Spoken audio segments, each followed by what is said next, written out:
आज ही Doubtnut app download करें। डाउटनट पर होगा अब आपके सभी मैथ्स, केमिस्ट्री, फिजिक्स और बायोलॉजी डाउट्स का सफाया।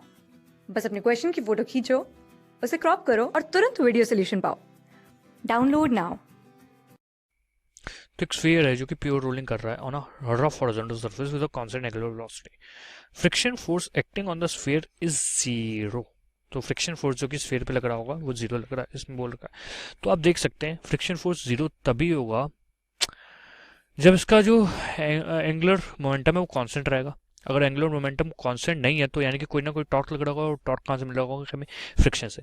तो फ्रिक्शन फोर्स क्या हमेशा जीरो होगा स्फीयर पे? नहीं, ये जो स्टेटमेंट बना है हमारी ये ठीक है। तो यानी कि डी ऑप्शन करेक्ट है। तो एक बार स्टेटमेंट 2 देख लेते हैं। Velocity of the point of contact is zero. हाँ, प्योर रोलिंग की कंडीशन ये होती है कि जो वेलोसिटी है पॉइंट ऑफ कांटेक्ट की वो एक्चुअली जीरो होनी चाहिए अगर मेरा हॉरिजॉन्टल सरफेस रेस्ट पे।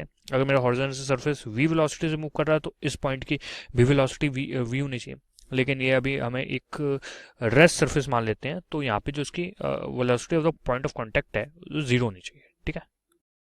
क्लास 6 से 12 से लेके नीट, IIT JEE मेंस और एडवांस के लेवल तक 10 मिलियन से ज्यादा स्टूडेंट्स का भरोसा।